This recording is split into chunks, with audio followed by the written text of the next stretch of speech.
Baik, bismillahirrahmanirrahim. Assalamualaikum warahmatullahi wabarakatuh.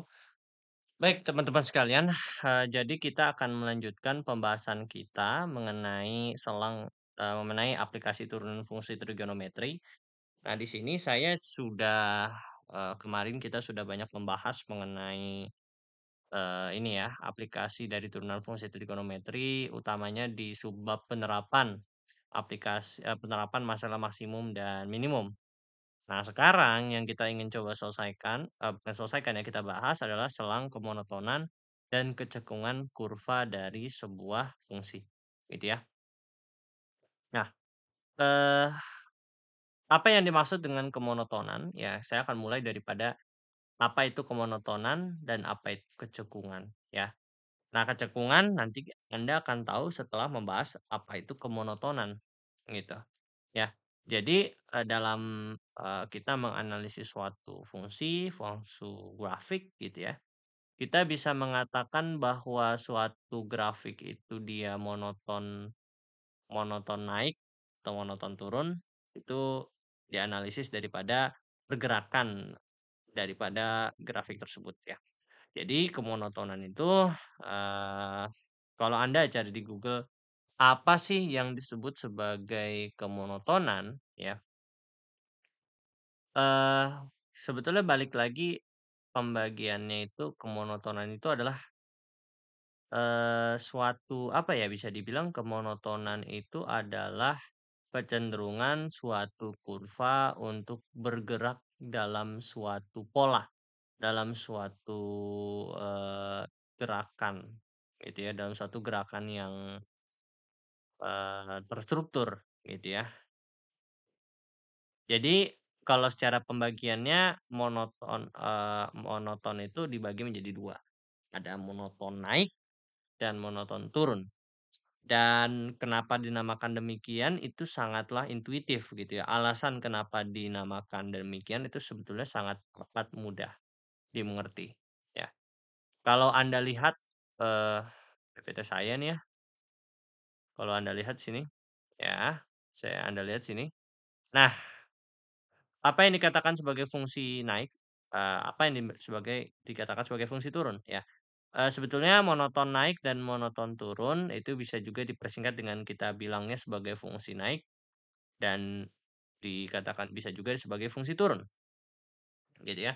Jadi kalau misalkan Anda lihat secara geometrisnya sebetulnya apa yang dinamakan dengan fungsi naik dan fungsi turun, kalau Anda lihat fungsi yang naik ya, maka, eee, jadi kalau fungsi katakanlah kita punya fungsi namanya f(x), kita analisa daripada grafik fungsi tersebut di suatu interval gitu ya. Ya, misalkan ini intervalnya adalah interval A sampai B ya, kita menganalisis grafik f(x) ini hanya pada interval A sampai B ya. Kenapa demikian? Karena kemonotonan itu dalam satu fungsi bisa bisa jadi dia naik dan juga dia turun, atau bahkan tidak keduanya, gitu, ya. Dia bisa naik, bisa turun, bisa keduanya, bisa tidak sama sekali, gitu ya. Kenapa? Karena kalau kita lihat ya, grafik itu kita tidak, untuk grafik-grafik yang untuk fungsi-fungsi yang katakanlah, sulit untuk kita, deskripsikan, maka, eee pergerakan daripada grafiknya tidak bisa ditebak.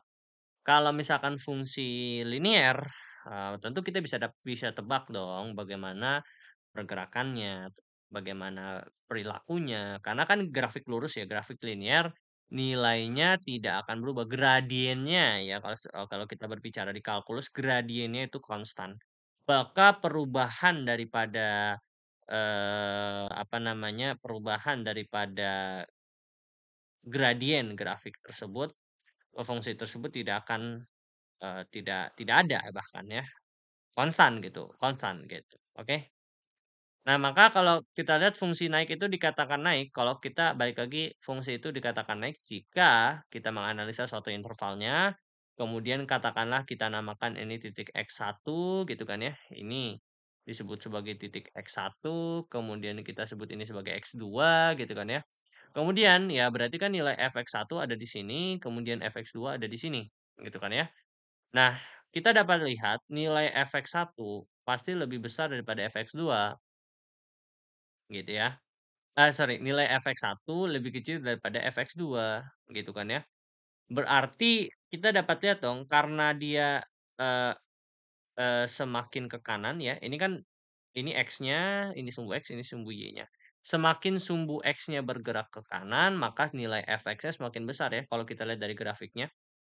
Nilai ininya akan semakin besar nih, Y-nya akan semakin besar, semakin ke kanan X-nya. Maka inilah yang disebut sebagai fungsi yang naik, gitu. Dia dikatakan fungsi naik, karena semakin ke kanan ya, nilai fx-nya akan semakin besar, gitu. Nah, ini untuk interval A sampai B ya. Nah, kita akan namakan interval A sampai B itu I ya. Jadi untuk mempermudah ya, kita namakan itu interval I gitu ya. Nah, kalau kita lihat ya, semakin X-nya membesar, maka nilai efeknya juga makin membesar. Maka ini kita katakan sebagai fungsi yang monoton naik atau fungsi naik gitu ya. Itu pahami dulu. Kemudian dikatakan turun kalau sebaliknya ya. Kalau misalkan kita analisis lagi grafik FX ini ya, ada grafik FX lah. Kemudian kita buat lagi titiknya X1, X2 gitu kan ya. Kemudian kita buat, oh sini FX1 gitu kan ya, kemudian sini FX2 gitu. Nah, Anda bisa Anda bisa lihat dalam selang ini bahwa dia turun gitu ya. FX1 dan FX2 ya lebih besaran FX1 ya. Ketika FX2 dia makin menurun ya. Jadi semakin X-nya bergerak ke kanan gitu kan ya, maka semakin besar pula gitu, semakin kecil pula nilai FX-nya, nilai, input output yang dikeluarkan tuh semakin besar. Karena kan fungsi itu ibarat mesin gitu ya, yang kalau kita memasukkan sesuatu ke dalamnya dia akan menghasilkan sesuatu.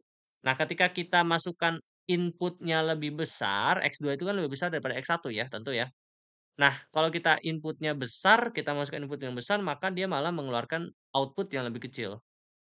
Nah, tapi malah kalau kita keluarkan outputnya kecil, maka dia malah menghasilkan kalau kita masukkan inputnya kecil, maka outputnya lebih besar. Maka, sebagai konsekuensinya ini ya, kalau misalkan X-nya, ini kita baca maksudnya adalah semakin X-nya ke kanan, kalau untuk fungsi yang turun, maka fx-nya akan semakin kecil, gitu ya. Fx-nya akan semakin kecil.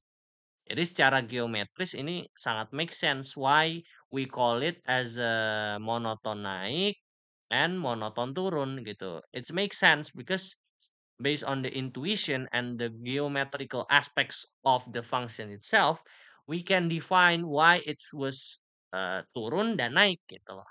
Ya, dia naik karena nilai fx-nya naik gitu. Semakin X-nya bertambah besar, semakin besar juga nilai fx-nya. Itu yang disebut sebagai fungsi naik.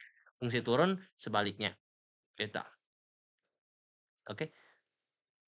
Nah, jadi itu definisinya gitu sebetulnya. Kalau ini sebetulnya informasi aja gitu. Turun itu seperti ini, naik itu seperti ini, gitu. Nah, kemudian apa sih, kita balik lagi ke PPT kita ya. Nah, kita balik lagi ke PPT ya. Nah, jadi ini adalah definisinya ya. Nah, ini kalau di PPT memang takutnya, kalian nggak terlalu ngerti ya, kenapa ini naik, ini kenapa turun gitu, karena memang bahasanya agak sulit dimengerti. Intinya kalau monoton naik, nilai fx-nya semakin x-nya bertambah besar, sumbu x-nya semakin ke kanan, maka dia akan fx-nya juga dia makin naik gitu, itu naik. Kalau turun berarti dia sebaliknya. Kalau x-nya bertambah, malah fx-nya semakin turun nilainya. Nah, kemudian kenapa ini menjadi pokok bahasan yang sangat penting, ya. Nah, sebetulnya monoton naik dan monoton turun itu berguna dalam kita menganalisa suatu fungsi, suatu grafik gitu ya. Nah, kenapa ya? Dan apa hubungannya dengan turunan sebetulnya, materi turunan? Nah, menariknya begini, ya.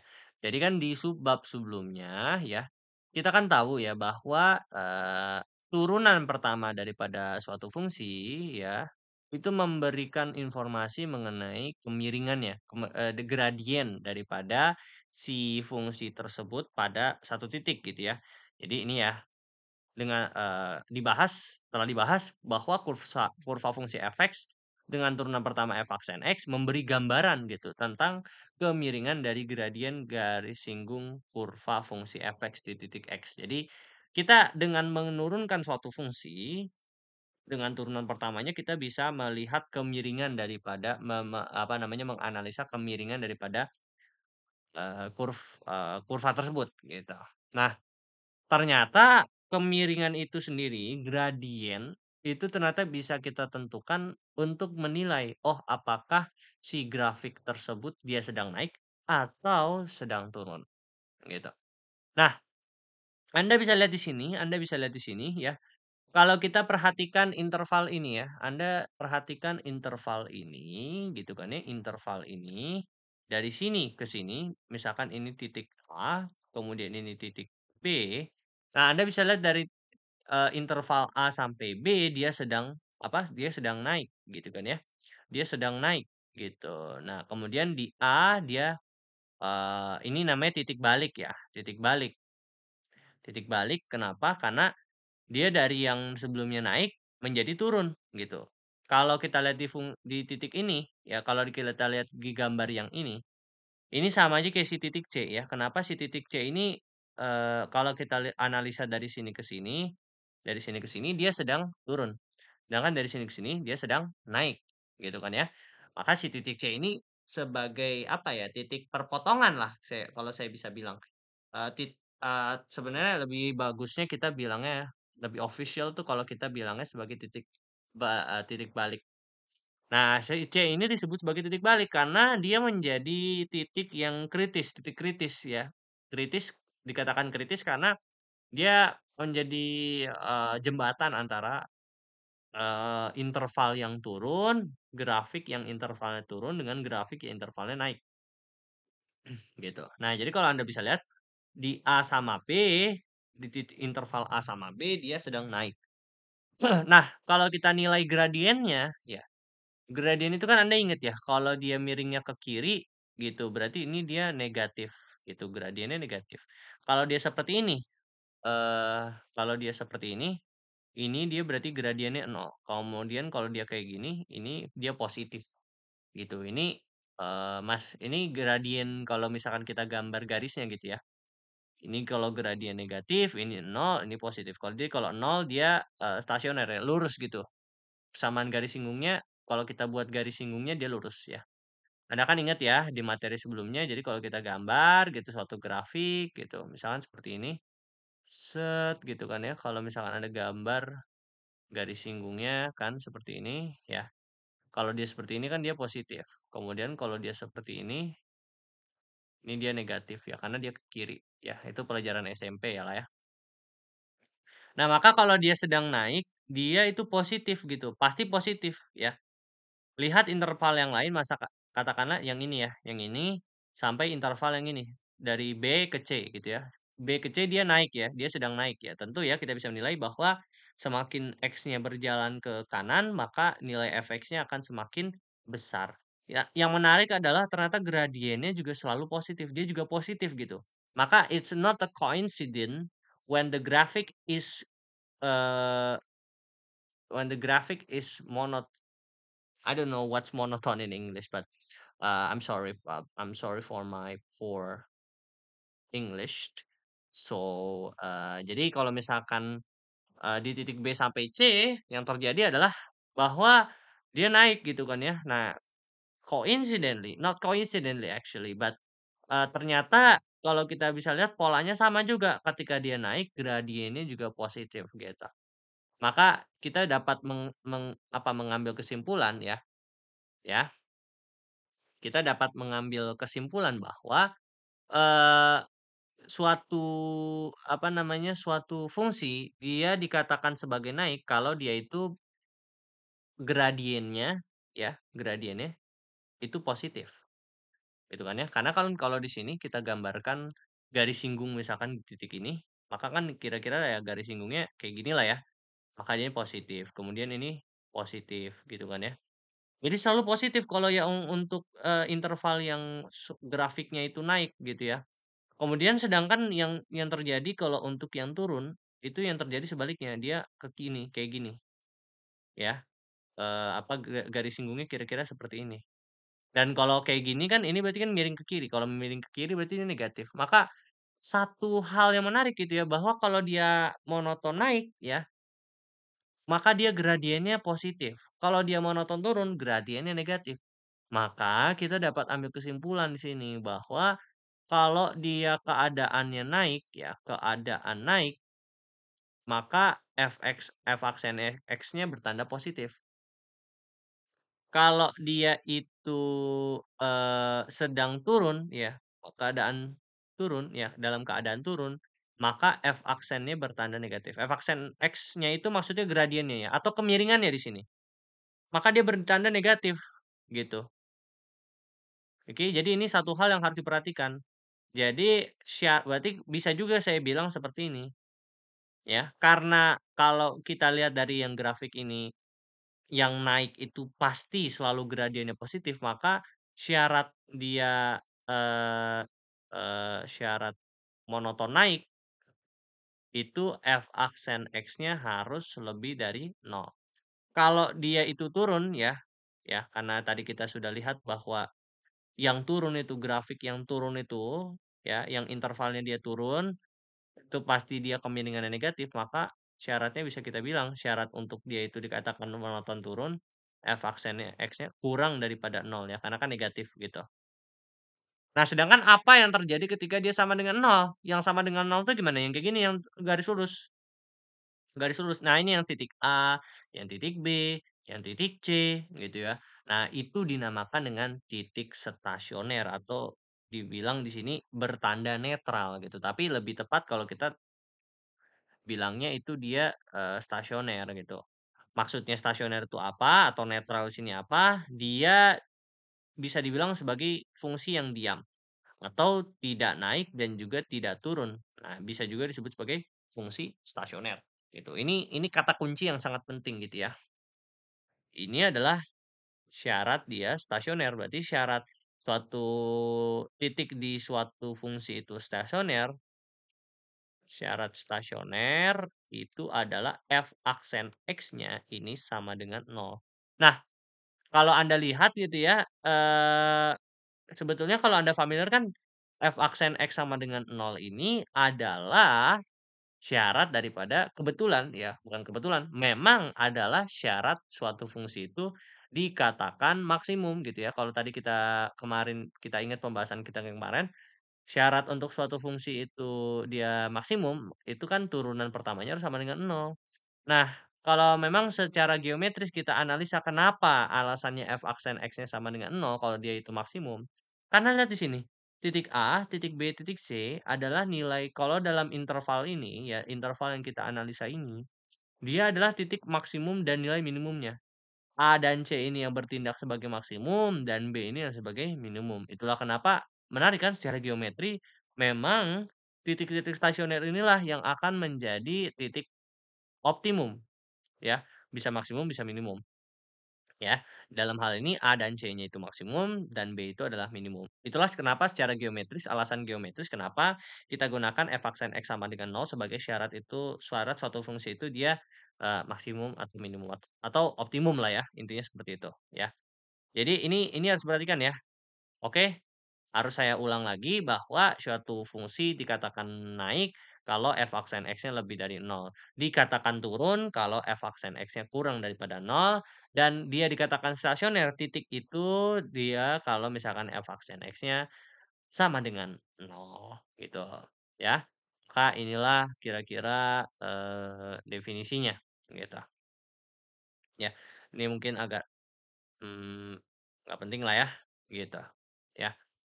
Ini di sini Anda bisa lihat di sini ya. Jadi ini syaratnya yang perlu Anda ketahui. Nah, misalkan saya buat, satu soal yang cukup mudah dulu, kita nggak pakai fungsi trigonometri dulu, kita pakai fungsi yang biasa dulu ya. Kita harus paham dulu lah intinya gimana sih cara mengerjakan soalnya gitu ya. Nah, jadi misalkan contoh diberikan fungsi, eee,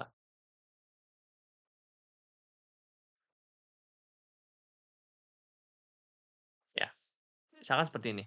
Memahami, kita misalkan punya fungsi f(x) sama dengan x pangkat 3 minus 6x kuadrat plus 9x plus 1.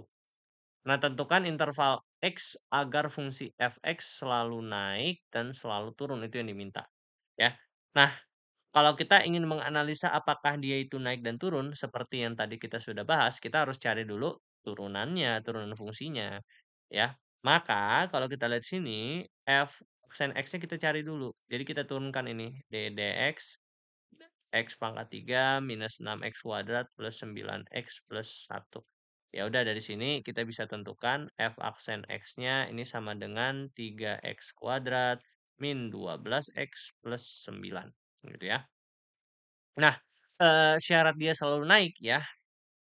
Nah, yang pertama dulu, naik itu pas kapan gitu. Naik itu adalah tadi pas f aksen X-nya lebih dari 0. Jadi f aksen X-nya lebih dari 0. Nah, tadi kan kita udah dapat kan. Oke, kita lanjutkan ya. F aksen X-nya lebih dari 0, gitu kan ya. Nah, tadi kita sudah ketahui f aksen itu adalah 3x kuadrat minus 12x plus 9. Ini lebih dari 0. Nah, kita bisa bagi kedua ruas dengan 3, jadinya x kuadrat minus 4x plus 3. Lebih dari 0. Nah, untuk mencari interval x-nya, kita harus apa ya? Ini diuji nih. Pengetahuan Anda tentang pertidaksamaan gitu ya, pertidaksamaan linier ya, pertidaksamaan kuadrat ya. Jadi kalau di sini kan cara kita menentukan intervalnya adalah kita apa namanya, kalau seperti ini kita mengfaktorkan. Berarti ini jadinya kalau difaktorkan x minus 1, x minus 3. Ini lebih daripada 0 gitu. Nah, sekarang kemudian bagaimana caranya ya? Gimana cara untuk menentukan dia itu naik apa turun gitu ya. Sekarang kita buat titik garis bilangan seperti ini titik 1, ini titik 3 sebagai titik kritisnya ya. Kemudian, sekarang kita uji kalau misalkan dia X-nya sama dengan 0 ya, interval yang ini gitu ya. Kita ambil titik sampelnya 0 gitu ya. Kalau dia 0 ya, kalau dia 0 di sini kita ambil, waduh bentar. Kalau dia itu 0, ya berarti berapa nilai gradiennya, gitu. Kalau nilainya 0, kita masukkan di sini 0, berarti di sini jadinya minus 3. Berarti dia tandanya jadinya apa? Eh, yang di sini jadinya negatif, ini jadinya negatif. Berarti jadinya positif ya pasti ya, ini positif. Kemudian ya, kemudian, di sini jadinya negatif ya, di sini positif ya, Anda bisa uji. Pasti dia selang-seling sih biasanya gitu ya. Nih kalau misalkan kita ambil 2 nih misalkan. Di sini kan berarti jadinya positif, ini jadinya negatif gitu kan ya, ini positif, ini negatif, maka jadinya negatif. Kemudian kalau misalkan di atas 3, ya misalkan, apa namanya ya, berarti kita ambil misalkan 5, ini berarti positif, ya ini positif, berarti jadinya positif gitu. Jadi, eee, bentar, ini saya save dulu. Nah, ini saya buka lagi nih.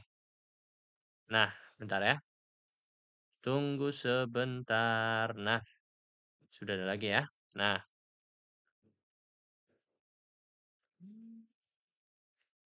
oke. Aduh nggak kesimpan lagi, berarti ini tadi saya tulis ulang ya. Aduh, jadi saya harus tulis ulang. Saya bahas lagi ya, f aksen X ya kan ini syaratnya f aksen X lebih dari 0. Tadi kita sudah buat ya, f aksen X itu adalah 3x kuadrat minus 12x plus 9 lebih dari 0. Berarti ini kita bagi kedua harus dengan 3. Dengan 3 berarti x kuadrat minus 4x plus 3 lebih dari 0. Kalau kita faktorkan x minus 1, x minus 3 ya. Ya ini untuk mencari solusinya gitu ya. Nah, kemudian kita buat garis bilangan di sini gitu kan ya. Kita buat garis bilangan, titik kritisnya adalah 1, ini 3 ya. Karena dia tidak pakai, bentar.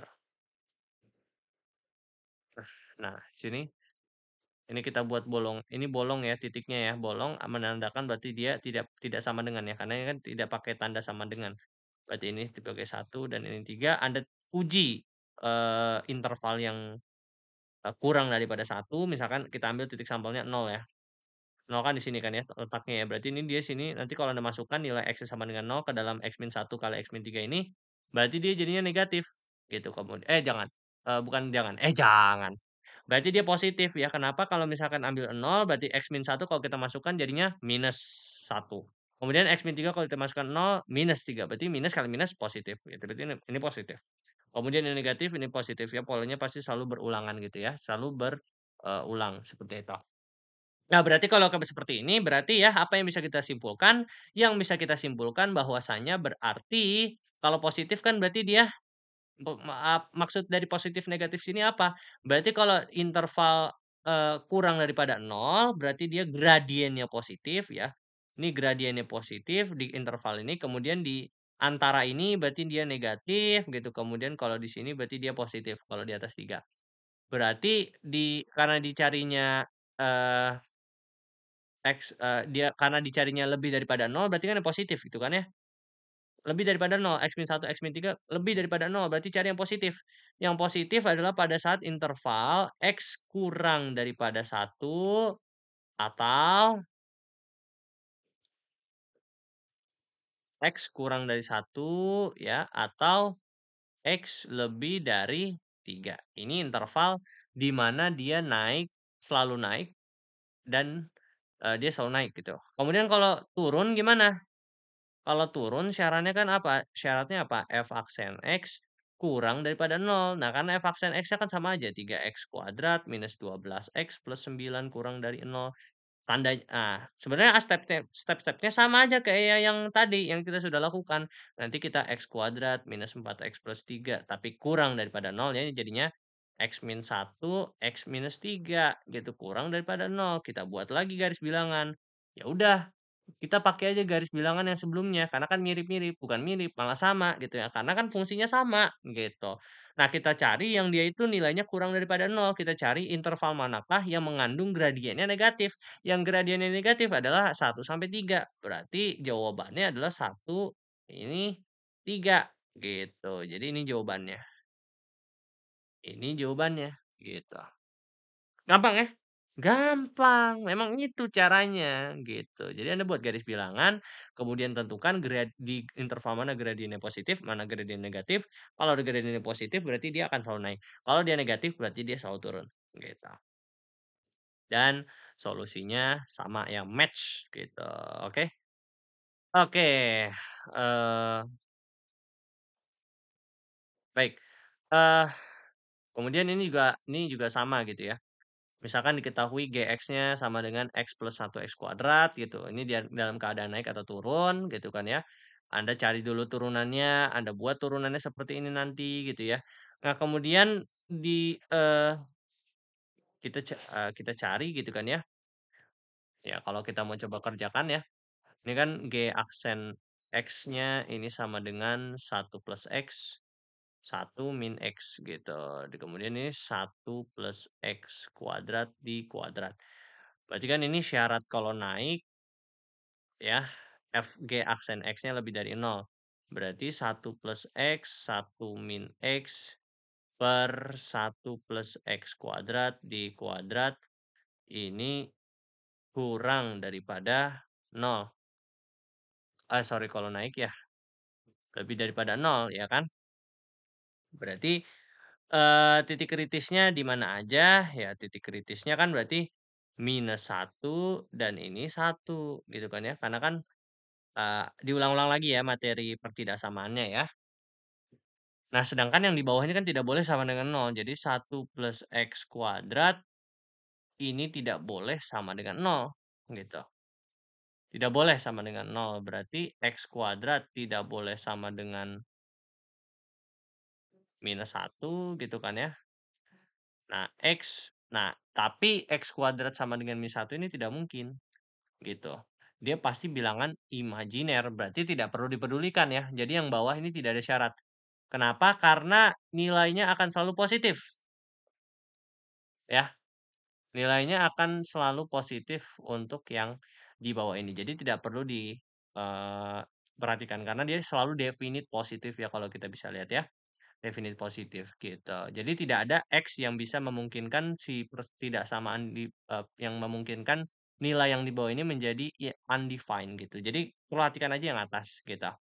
Nah, kalau seperti ini ya sama kita uji lagi misalkan kita ambil nol, kalau kita ambil nol berarti ini dia positif, kemudian ini jadinya positif, ini jadinya positif. Sorry.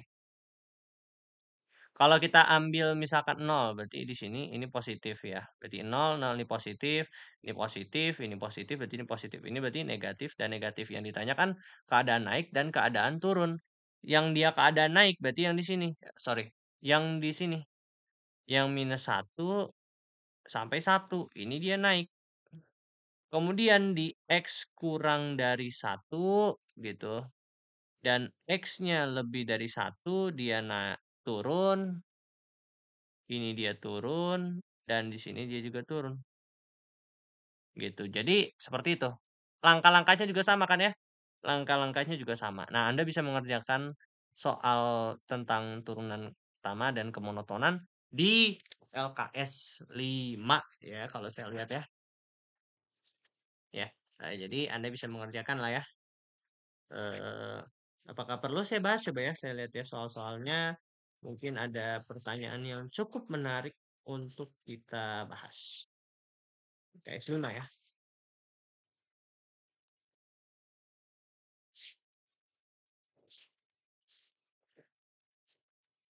Oke, LKS 5.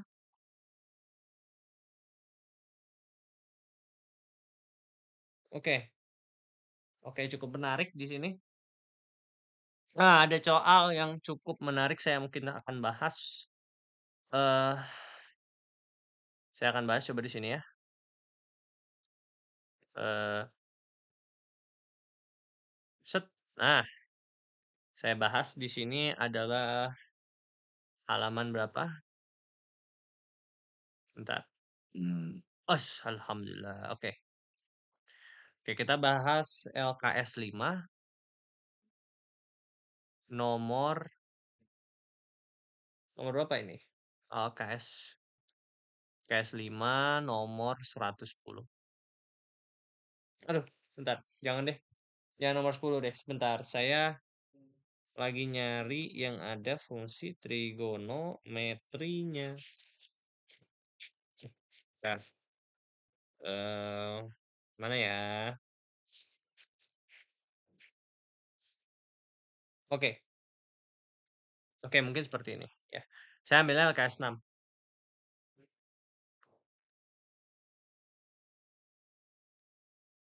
Oke, LKS 6. Oh ya, tapi LKS 6 juga ini ya. Oke. Mungkin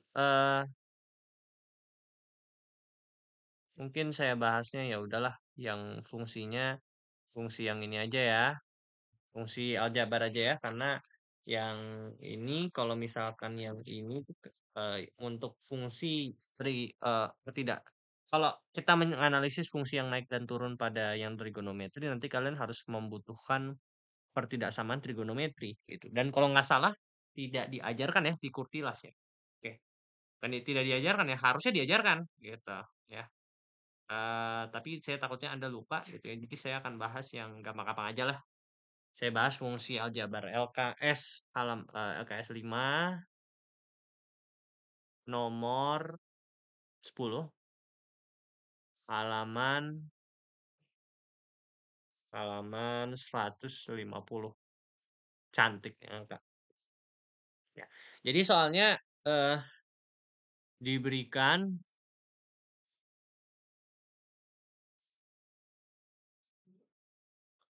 jadi soalnya adalah diberikan fungsi Lx sama dengan AX pangkat 3 tambah 9 BX kuadrat minus 24X plus 5 akan selalu naik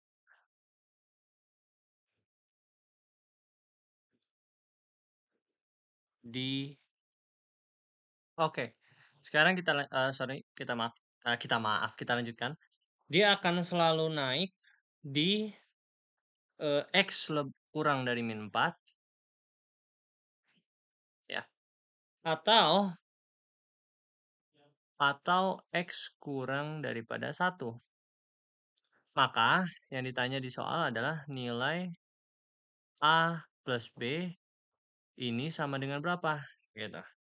Nah, bagaimana cara kita menjawab soal ini? Ya. Nah, kalau di soal-soal sebelumnya, ya, apa sih yang kita lakukan soal-soal sebelumnya? Yang soal-soal sebelumnya kita lakukan adalah kita menentukan intervalnya itu di berapa. Nah, yang di sini yang malah dikasih tahu adalah interval dia selalu naik itu di titik berapa. Jadi terbalik di sini. Eee, prosesnya terbalik, reverse processing gitu. Kalau di sini yang kita cari adalah intervalnya, yang di sini yang ditanya adalah persamaannya gitu, persamaan daripada bukan persamaan ya, fungsinya itu apa. Nah, sebetulnya kan kalau kita pikir-pikir,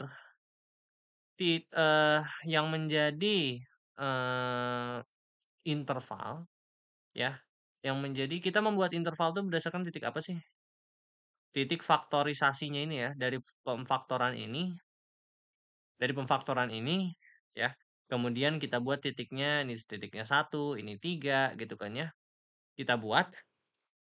Nah, kemudian dari situ kita menentukan mana yang naik, mana yang turun, gitu.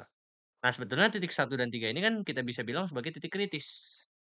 Kenapa bisa bilang titik kritis? Karena dia menentukan ini adalah sebagai, titik pembagi antara kapan dia itu naik, kapan dia turun, ya. Ini disebut sebagai titik kritis. Itu yang disebut sebagai titik kritis. Jadi yang ini 1 sama 3 ini ini adalah titik kritisnya, ya. Kalau di sini 1 sama 3 gitu ya, yang titik kritis. Nah, berarti kalau di sini yang menjadi titik kritis yang mana? Yang -4 sama 1. Berarti di sini X sama dengan 4 dan X sama dengan 1 adalah titik kritis di sini. Jadi kalau di sini kita polanya terbalik gitu ya. Kita ngerjain polanya terbalik. Kita dikasih intervalnya, disuruh tentukan fungsinya. Nah, kita lihat dulu deh, turunan fungsinya apa sih? Lx itu kan sama dengan AX pangkat 3 tambah 9BX kuadrat minus 24X plus 5. Kalau kita tentukan turunannya, L aksen X itu adalah 3AX kuadrat ditambah 18PX dikurangi 24. Gitu kan ya. Ini adalah titik kritisnya. Ya, oke ya. Nah, sebetulnya ya, ini sebetulnya saya belum ajari sih sebetulnya. Nanti masuknya kepada eh kritis gitu ya. Kita masuknya ke titik optimum ya. Nah, sebetulnya ya, di sini kan berarti kita dapat L aksen X-nya sama dengan 3AX kuadrat ditambah 9BX dikurangi dengan 24 ya. Nah, kenapa saya bilang X sama dengan 4 dan X sama dengan 1 itu titik kritis ya. Sebetulnya kembali lagi apa yang disebut sebagai titik kritis gitu. Nah, titik kritis itu sendiri adalah ya, tadi kan titik kritis itu sebetulnya sama dengan titik netral. Jadi Anda harus tahu stasioner atau kritis atau netral itu bahasanya sama aja gitu. Nah, eee maka di sini apa sih maksud dari saya itu? Ya, artinya di sini karena X sama dengan 4 dan X sama dengan 1 adalah titik kritis gitu, berarti ketika, kita masukkan X sama dengan 1 ke dalam fungsi yang sudah kita turunkan nih, dia harus sama dengan 0 gitu. Itu yang disebut sebagai titik kritis. Titik kritis itu kan kalau dari secara gambar itu adalah titik yang mana dia itu gradiennya sama dengan 0 atau turunan pertamanya sama dengan 0. Nah, itu yang disebut sebagai titik kritis gitu. Nah, sebetulnya hal yang sama terjadi juga di sini seperti soal yang tadi kita bahas. Ketika kita masukkan X-nya sama dengan 1 maka semua di sini akan menjadi 0 ya. Misalkan f aksen sama dengan 3x kuadrat min 12x plus 9 gitu. Kita misalkan masukkan X-nya sama dengan 1. Nah, maka di sini semuanya akan sama dengan 0 ya. Nah, kalau sama dengan 0 maka dia adalah titik kritis gitu. Karena f aksen X-nya sama dengan 0 itu adalah titik kritis. Titik yang mana kalau kita masukkan maka dia sama dengan nol gitu. Gradiennya f aksen X-nya sama dengan nol gitu.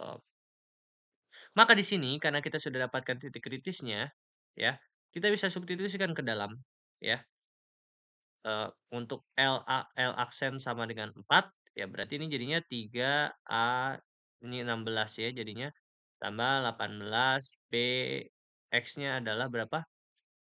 4 min 24. Nah, karena ini titik kritis dia harus sama dengan nol, berarti ini jadinya nol sama dengan 48A plus 20, berarti 40 tambah 72B gitu. Dikurangi dengan 24. Berarti di sini 48A plus 72B sama dengan 24. Ini persamaan yang pertama, gitu ya. Karena kita punya dua titik kritis, ya berarti kita bisa bikin dua persamaan, ya. Nah, di sini untuk L aksen sama dengan 1, ini berarti jadinya 3A plus 18B minus 24. Ini sama dengan 0. 3A 18B minus 24. Berarti 3A plus 18B sama dengan 24. Ini persamaan yang kedua. Berarti persamaan pertama dan kedua bisa kita eliminasi ya. Jadi 48A plus 72B sama dengan 24. 3A plus 18B sama dengan 20. Nah, persamaan pertama bisa kita sederhanakan sebetulnya dengan kita bagi dengan 24. Jadi 2A plus 3B sama dengan 1. Ya, kemudian yang persamaan kedua ini 3A plus 18B sama dengan 24 kita bisa bagi dengan 3. Maka ini jadinya A plus 6B sama dengan 8 ya. Bener nggak? 8. 3A plus 6B ya 8. Nah, ini bisa kita kali ya. 2A plus 3B sama dengan 1 kali 2 ini ya. Ini kali 1, ya maka ini jadinya 2A plus 12B sama dengan 16. Berarti ini jadinya minus 9B sama dengan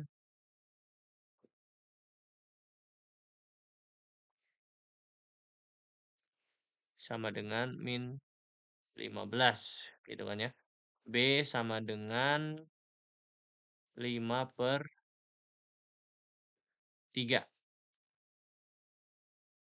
Nah, sedangkan A-nya adalah ya, berarti A plus 6 kali 5/3 ini sama dengan 8. A plus 2 ya. 2, 10 sama dengan 8. A sama dengan minus 2. Sebentar, sepertinya ada yang salah ya. Bentar, sepertinya ada yang salah. Karena nggak mungkin seperti ini harusnya. Oke, saya biar evaluasi dulu ya. Oke, sepertinya saya menemukan salahnya di mana. Karena titik kritisnya harusnya minus 4. Karena ini harusnya minus 4 ya. Minus 4. Berarti titik kritisnya harusnya bukan 4 tadi ya. Harusnya minus 4. Berarti di sini ya. Ini persamaan yang kedua sudah benar. Tapi persamaan pertamanya yang salah. Persamaannya harusnya adalah seperti ini. Berarti 3A kali 16. Benar ya. Ini minus 4 ya. Tambah 18B kali minus 4 minus 24. Ini sama dengan 0 ya. Ini berarti 48A minus 72B minus 24. Bener nggak? Karena di sini 76, 80. 40 tambah 32. 72. Oke, benar. 72. Berarti ini bisa sederhanakan jadi 48A minus 72B sama dengan 24. Atau ini jadinya 2A min B sama dengan 1. Ini persamaan yang pertama. Oke. 2A min 3B. 2A min 3B. Oke. 2A min 3B. Nah, berarti dari sini kita bisa eliminasi substitusi 2A min 3B sama dengan 1. Nah, ini bisa kita sederhanakan juga ya. Jadinya ini A plus 6B sama dengan 8. Ini A plus 6B sama dengan 8. Nah, ini kita kalikan 1 kalikan 2A min 3B sama dengan 1. 2A plus 12B sama dengan 16. Ini kita kurang, jadinya ini minus 15B sama dengan minus 15. Jadi B sama dengan 1. Nah, ini udah benar nih. Kalau B-nya sama dengan 1, kita masukkan ke persamaan 2. A plus 6 kali min 1 sama dengan 8. A sama dengan min 6. A sama dengan, sorry, B-nya sama dengan 1 ya, sorry, sorry. Jadi ini 1, gitu. Berarti ini jadinya A sama dengan 2, gitu ya.